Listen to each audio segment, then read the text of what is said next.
De nombreux chrétiens sont confrontés à la question de la dîme. Dans certaines églises, on accorde trop d'importance à la générosité. En même temps, de nombreux chrétiens refusent de se soumettre aux exhortations bibliques concernant les offrandes au Seigneur. La dîme ou le don sont censés être une joie et une bénédiction. Malheureusement, ce n'est parfois pas le cas dans l'Église d'aujourd'hui. La dîme est un concept de l'Ancien Testament. La dîme était une exigence de la loi selon laquelle les Israélites devaient donner 10% des récoltes qu'ils cultivaient et du bétail qu'ils élevaient au tabernacle.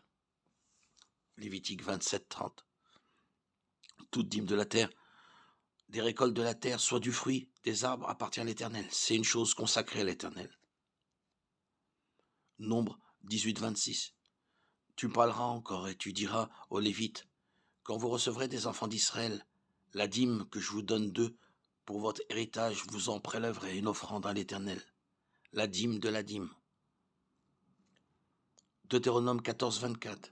Et si le chemin est trop long pour toi et que tu ne puisses pas porter la dîme, lorsque l'Éternel ton Dieu te bénira, parce que le lieu que l'Éternel ton Dieu aura choisi pour y faire résider son nom sera trop éloigné de toi. Et enfin, 2 Chroniques 31-5. Dès que l'ordre fut donné, les enfants d'Israël donnèrent en abondance les prémices du blé, du mou, de l'huile, du miel et de tous les produits des champs. Ils apportèrent en abondance la dîme de tout. En fait, la loi de l'Ancien Testament exigeait plusieurs dîmes.